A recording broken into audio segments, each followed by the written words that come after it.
everyone. I'm Steve Evans, and welcome to Carlsbad.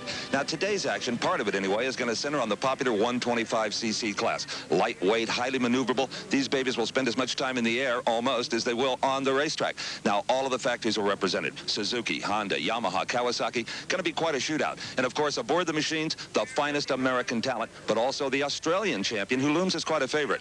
But not all of today's action is going to be on two wheels. Right, Brock Yates? Absolutely, Steve. Come to Carlsbad and you expect to see motorcycles, but how about this? This is a quad racer. Only about 2 years in competition, and that is hit this sport like a freight train.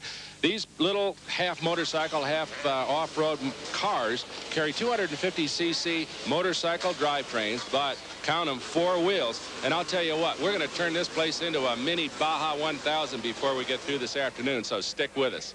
And all the riders we'll be seeing today, Brock, have previously qualified in heat races for 2 final motos. Now, the winner is determined on a total points for the 2 races. First place, 41 points, 38 points for second place, and so on down the line. The overall winner determined by combined points in both motos. If there's a tie, well, then the tiebreaker is the finish in that second and final moto.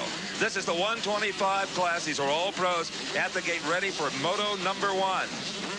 And Steve, this young man, Jeff Leisk, he is the 4-time Australian champion. He's presently living in Upland, California. He comes from the new home of the America's Cup, Perth. And here's a guy that can gas it, George Holland, number 65 in. Pay no attention to the number on the helmet. It's a number on the bike that counts. He is a full-time Suzuki pro.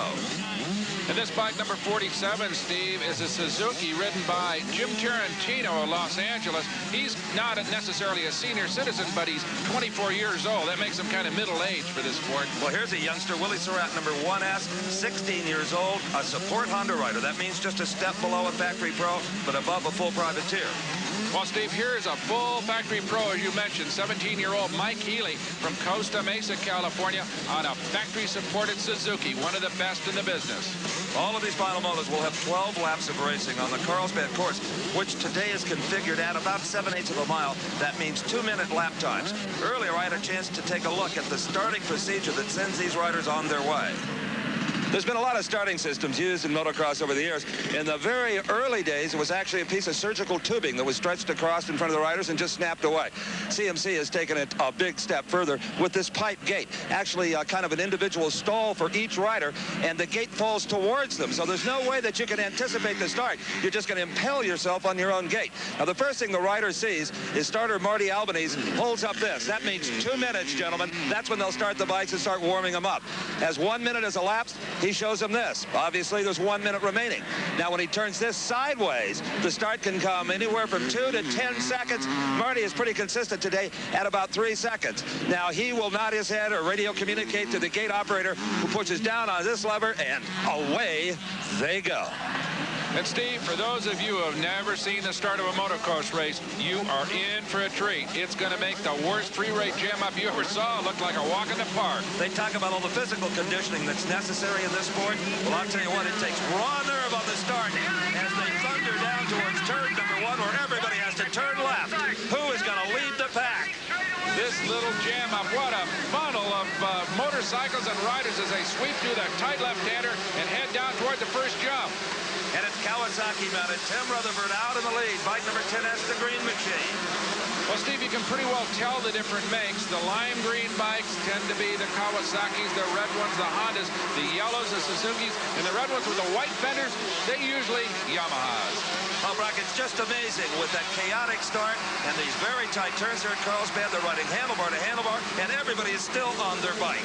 Right, and airborne about half the time. There you see them traversing that very, very difficult jump and taking a corner right at the bottom of it, so you have to land kind of ready to turn sideways in the air. And as they come off the jump, you see them all up off the seat with their knees bent, using their knees as shock absorbers. All right, so Tim Richardson leads him, but right behind him, Jeff Leisk. And moving into challenge Leisk is Carroll Richardson from Fort Worth, Texas, on another Kawasaki. So the Australian showing some early speed, locking down that second position, and he is steadily moving up on Richardson. Well, you see the riders traversing the downhill jump on the Carlsbad Freeway, the fastest part of this track. A new leader. It is the Australian Jeff Leisk, 82 F. He has taken, whoa, and coming together is two, Carroll, Richardson, and number 10, Tim Rutherford. It is Richardson who survives. He takes second place on number 2, that green Kawasaki. So suddenly, Tim Rutherford, who led the first few corners, is now falling back all the way into third spot as Leisk moves it out a little bit, but look at Richardson move up on him. He is going to challenge now for the lead. That is the devil's drop right there as they leap off the final big jump, heading toward the start-finish line to complete the first lap. So, yeah, the first lap leader is the Australian Jeff Leisk. But look at Richardson. He moves right up on him and begins the challenge for the lead as Rutherford falls back into third. But now, starting to feel the pressure, the Australian Jeff Leisk, number 82. Right on him is the green Kawasaki of Carroll Richardson. Richardson on a hard drive. Richardson trying to move alongside the Honda and take the lead here. Tries him on the outside, nothing. Tries him on the inside. He got him. Boy, he got him in the air. An airborne pass, literally, as he came off that jump. Richardson took the lead from Jeff Leisk. Boy, looked like the Blue Angels maneuver there, Steve. Well, I tell you, Buck, these guys give gravity a bad name. They can turn the bike without a wheel even touching the dirt. Now the Australian coming back on the inside, the red Honda. Doesn't look like he can match wheels now, however, with Carroll Richardson. Now these are state-of-the-art water pumper motorcycles, probably factory prototypes, Buck. Oh, I'm sure, and you can be positive that the bike that Carroll Richardson's riding is about as good as they come at 125 cc. You know what? Jeff Leisk is not giving up. He's right in there in second place. Bob Moore, George Holland, and Tim Rutherford. And these folks from the San Diego Bicycle Club, I guarantee you'll find a lot of kindred spirits out at Carlsbad Raceway. Now, our stars today may be on motorcycles, but one of their favorite ways to train, besides swimming and jogging and weights, is riding bicycles, including A.J. Whiting, number 1 there, who won the Golden Gate Nationals a year ago, but A.J. is now running 25th in this 125 moto because he had a big problem back at the starting gate. Well, Steve, you talked earlier about the critical nature of a start in a motocross, and here is a classic example. That is A.J. Whiting in the yellow shirt. In the lower right-hand corner of the circle, you can see the starting gate sticking up. That is what got in A.J.'s way and is what put him back way, way in the middle of the field with really no chance for victory. Well, one of two things happened. Either the gate didn't fall cleanly or he had a wheel tucked under it that couldn't fall, trying to anticipate that start. All right, in the meantime, Carroll Richardson has moved way out front, and the battle for second is boiled down to Bob Moore and Jeff Leisk. That is Moore in the yellow number 28 Suzuki, and right in front of him, the Honda of Jeff Leisk. The Australian showing a lot of poise here today. He won a race earlier this year in Northern California, and coming under him goes Moore. Moore, number 28, gets under, back, does the Aussie battle. They get together, and they are both down, and both down hard. Other riders zinging around him on the left and on the right, and Moore looks to have taken the worst of this, Brock. Yeah, he did. That is Moore there. He looks a little shaken up, and he's probably dazed. Took a pretty hard spill. Jeff Leisk, on the other hand, may be trying to get his bike restarted and back on into the race. But Moore, no, he's out for the day, I would say. All right, here you see it. Looks almost like a cross-body block there in the part of Moore, but they both go down, and look at Leisk. Lands head first right on his bike, but it is Moore, as you said, that took the worst of it. And I don't think anyone was really at fault there, Brock. It looked to me like just two pros that wanted the same piece of real estate, and there was only room for one.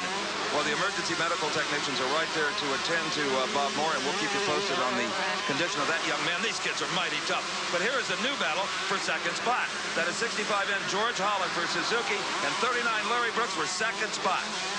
Well, George Holland, who we said earlier, is one of the very best, but he's got a lot of distance to make up because Carroll Richardson has moved way out front, and it didn't help at all that little spill took place to put him even farther ahead. Just amazing, just watching a George Holland, a factory rider like this, what they can do with that motorcycle. The bumps, the burns, the jumps, but let's give some of the credit to the bike itself. Boy, in 18 years, suspension on these motorcycles has come a long, long ways. Back when it all started here at Carlsbad, they had about 6 inches of suspension. But looking at a bike in the pit area here, this is the rear of the bike. They have now 14 inches of suspension. It's a monoshock shocker, just one single rear shock, center mounted, and the front suspension of the motorcycle also as much as 14 inches. Now, a disc brake on the front, they all carry that, but you can tell that this is a Honda works machine because it has a rear disc brake. You will not find that on production bikes. Not right now, anyway, but you can bet in the near future, because that's what motocross is all about for the factories, to improve the production motorcycles that we can buy off the showroom floor. And boy, are they getting better by the day, Steve. As we go back to the race for 7th place, Tim Rutherford, remember him? He led it for a while on the first lap and then began to fall back. He and Jim Tarantino are presently fighting